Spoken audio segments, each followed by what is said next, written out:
This is my childhood movie theater. I used to hang out with my friends and watch a lot of movies here. The movie theater closed in 2014, and after 8 years of neglect,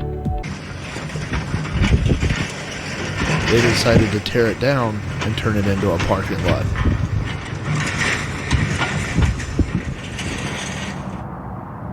Tonight, I'm going to sleep in the parking lot where the movie theater used to be.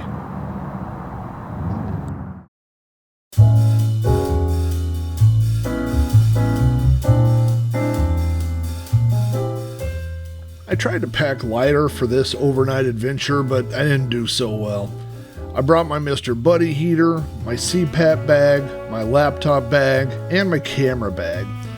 For what it's worth, this storage cabinet I built is actually working pretty well.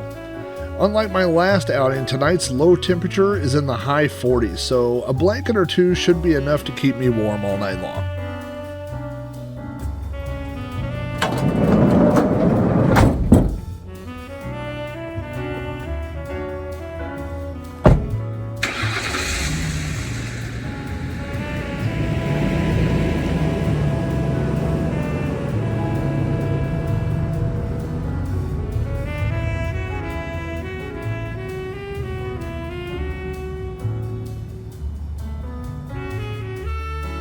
The old movie theater is only 10 or 15 minutes away from my house, but that was enough time for me to start feeling nostalgic. By the way, I am loving this CarPlay unit that I recently reviewed on my channel, and I actually used some of the DVR camera footage for this video. Mostly, though, I've been using it for Google Maps and listening to podcasts.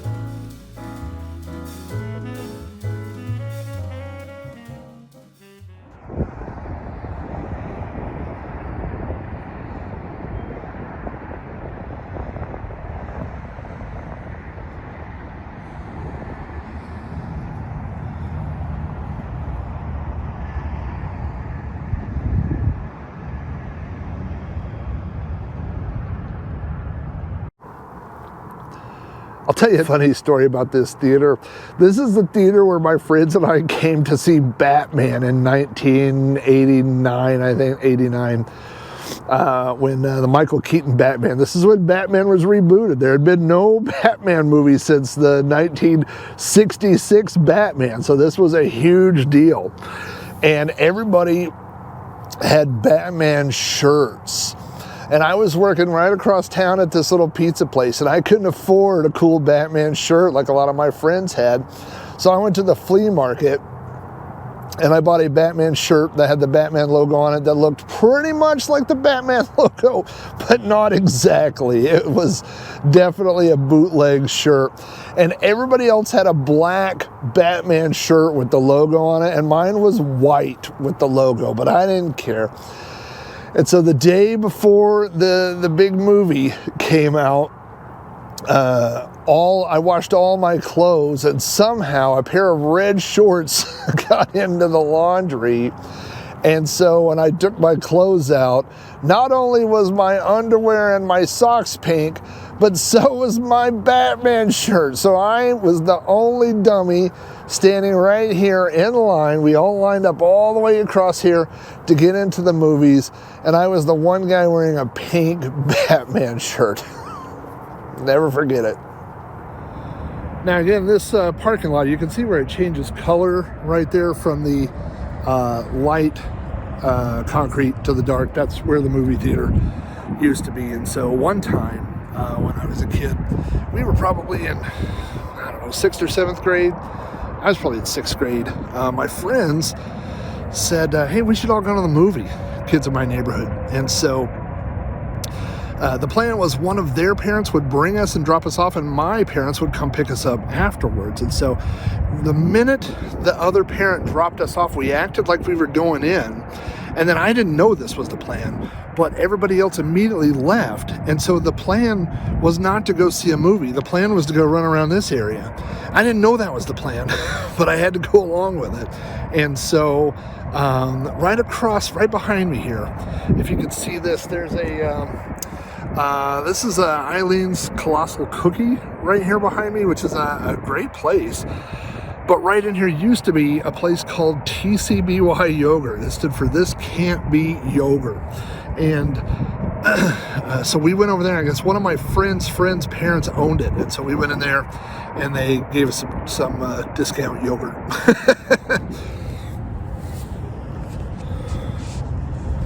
The other reason there is so much traffic here right now is because right around the corner is my town's Christmas light display. Now, every town, lots of towns have their little area where they go and have Christmas light displays, but my town has gone overboard. In fact, they have a Christmas light display that's up, I believe, for almost 3 months, and people come for miles and miles around. It's a gigantic Christmas display, and while I've got time to kill here, I think we should drive through it.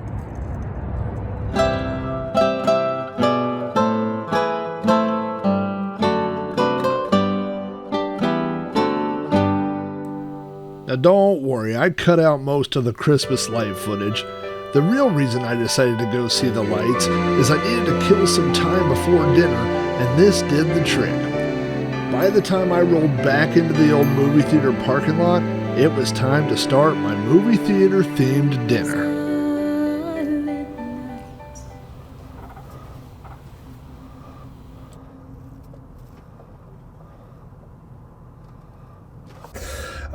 Even though there's no movie theater here, it's still a busy parking lot.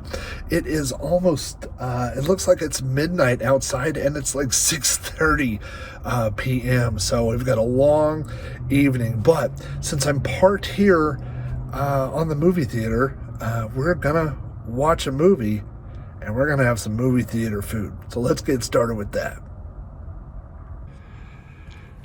This is the Coca-Cola themed hot dog cooker roller, complete with bun toaster up top. Let's get this thing started.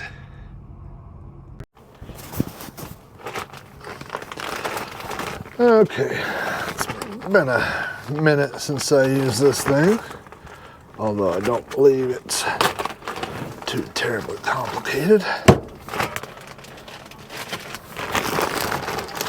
So I'll get that out too. Alright, one drink for later. Hey, if only I'd built some shelves to hold things. And we got a trash bag too. Alright, I was going to say cooking with grease, but we're not. We're sadly cooking with electricity.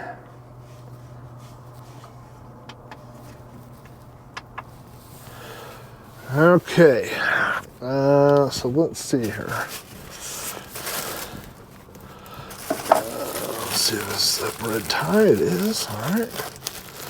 I'm thinking this might be a 2 hot dog night. It's really kind of a 1 hot dog night since we're going to be making something else, but also I don't think these are cut, which is okay by me, because we got just the thing to do the trick. Also, my wife earlier, who hooked me up with these hot dogs,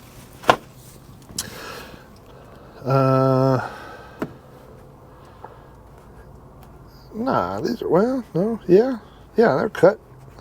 They're barely cut. They're kind of cut. Oh, don't rip on me now. Okay. There's a 1. There's a 2. Okay. Put that in the old toaster.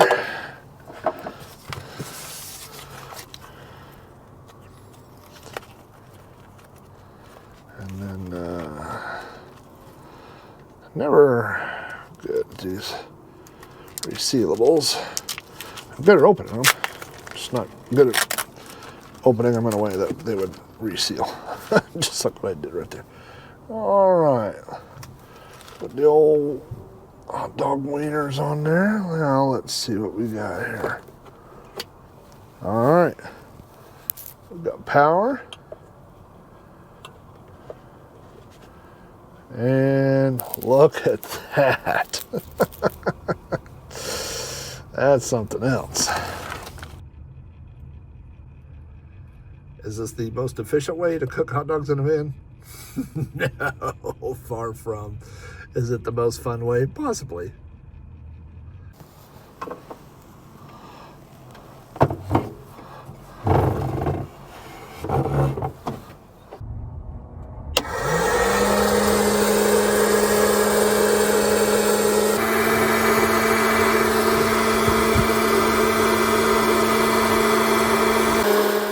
Now, if you know anything about electricity, you might be wondering, how am I powering an electronic hot dog rotisserie and a hot air popcorn popper at the same time? And the answer is not very well. My fakery batteries max out at 1,000 watt hours. I looked up the specs. The hot air popcorn popper itself requires around 900 watts, and the hot dog cooker needs about 1,400, and I was running them at the same time. So essentially what my battery did was lower the wattage to about 50% per device. So the hot dogs did eventually heat up, but the real problem I had was with the popcorn maker. It just was heating the kernels and burning the kernels, but not actually popping them. So I did eventually get some popcorn out of the machine, but not as much as I would have liked. Once the hot dogs were warm enough, it was time to pull the buns out of the toaster area and get those hot dogs off the grill and apply some condiment packages. With the hot dog cooker turned off, the popcorn machine got a little bit more power, but it was kind of too little too late at that point.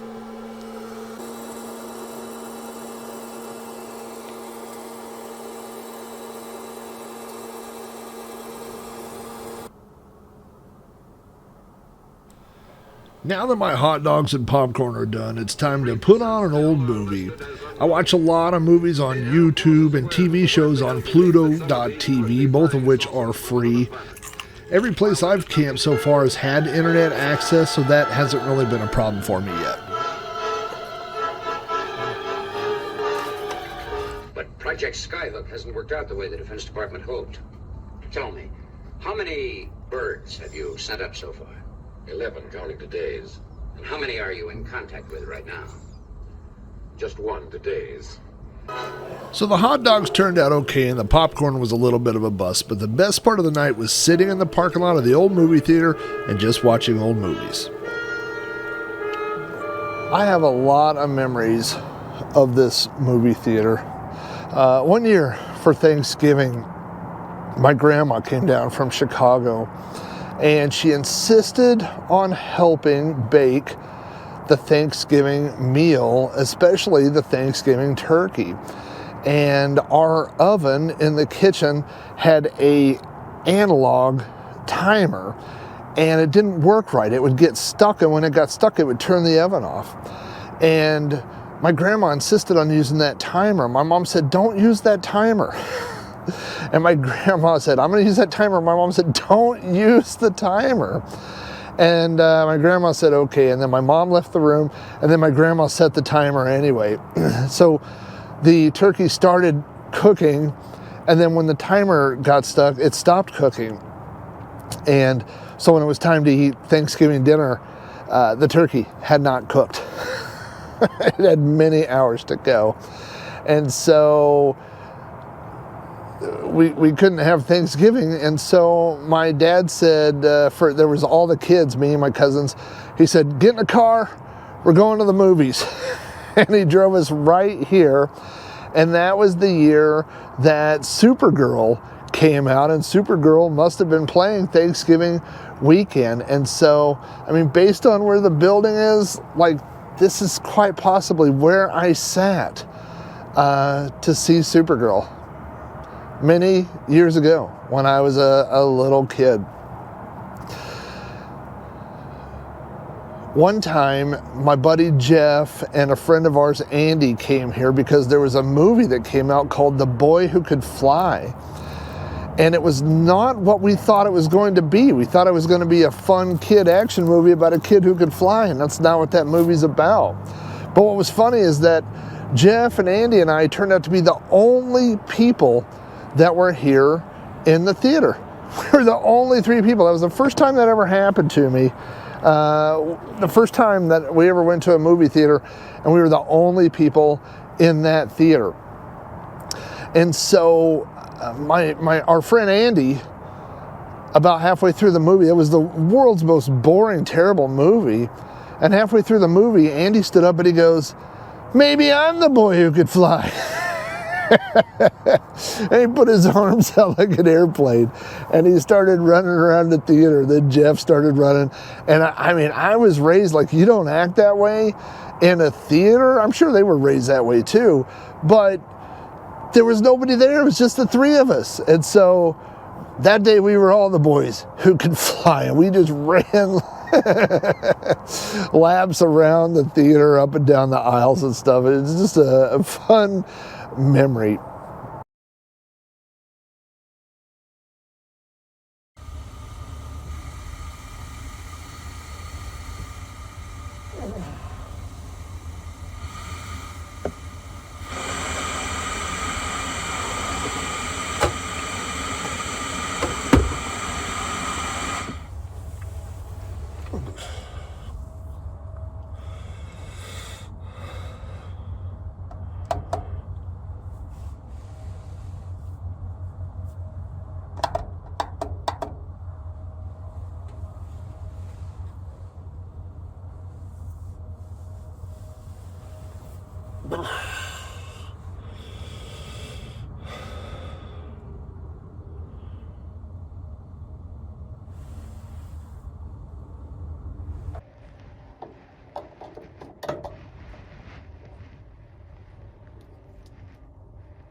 Good morning, everybody. It's 5:26 in the morning. I slept great, no problems. I didn't think I'd have any problems out here. I was a little exposed in this spot, but I'm not bothering anybody, and I didn't think anybody would bother me. I'm going to pack up the minimum amount of stuff I need to move and get out of this spot. Go to a parking lot or somewhere else a little less conspicuous. Once I get over there, I'll finish packing everything up and then head home. When I looked outside, I realized I was the only car on this side of the parking lot, which made me a little nervous. But I saw a lot of cars over on the other side of the parking lot, which is when I realized there's a Planet Fitness over there. So I decided to move on the other side of the parking lot for a half hour or so while the sun was still coming up, and that gave me a little chance to wake up. Hashtag van life. You can see where they redid the parking lot.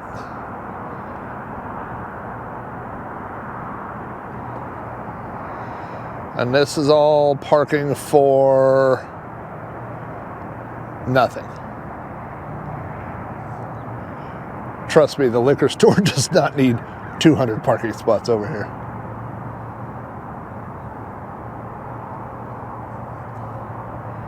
This was the movie theater. When they announced they were going to tear this theater down, I didn't really know what to do. I couldn't buy it. They wouldn't sell it. You couldn't do anything with it. It's full of mold. But I felt like I needed to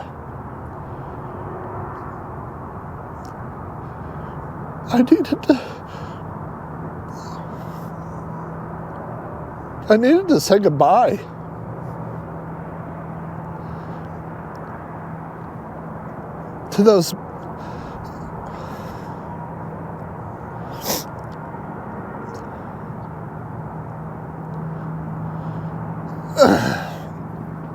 To those memories, to my friends that worked here.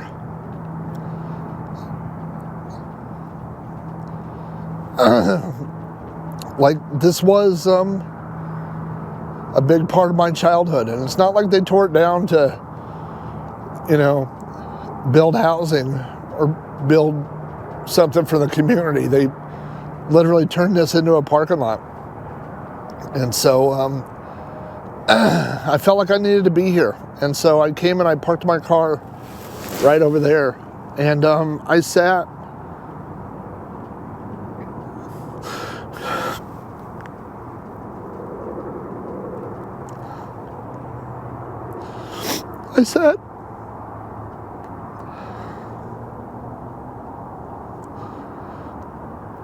And I watched them tear it down.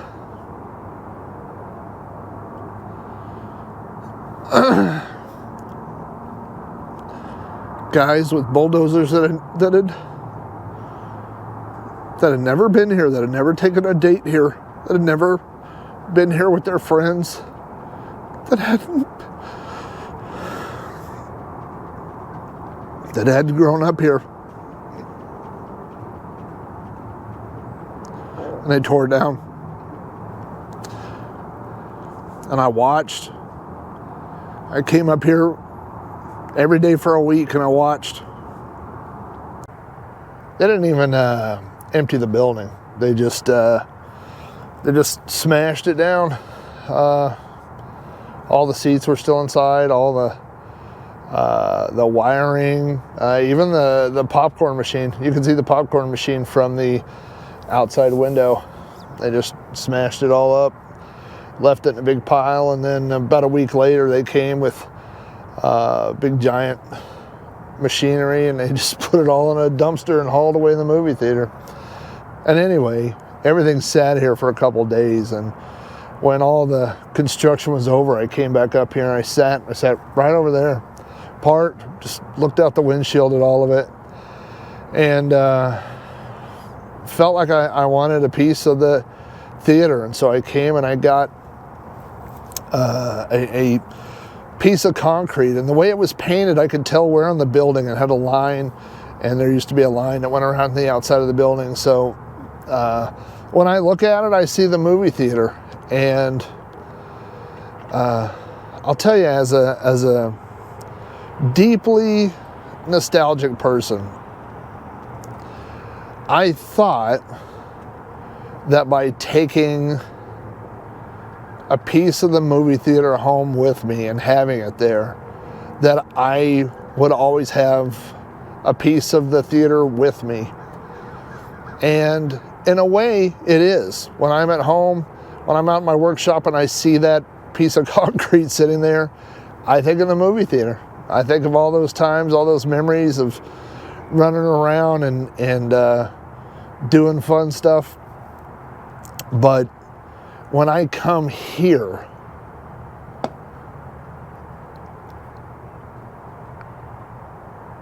it's gone. When I come here, I have the memories, but the building is gone. The building has been paved over to make more parking that is not used. It's like a little alien said in a movie one time, all he wanted to do was to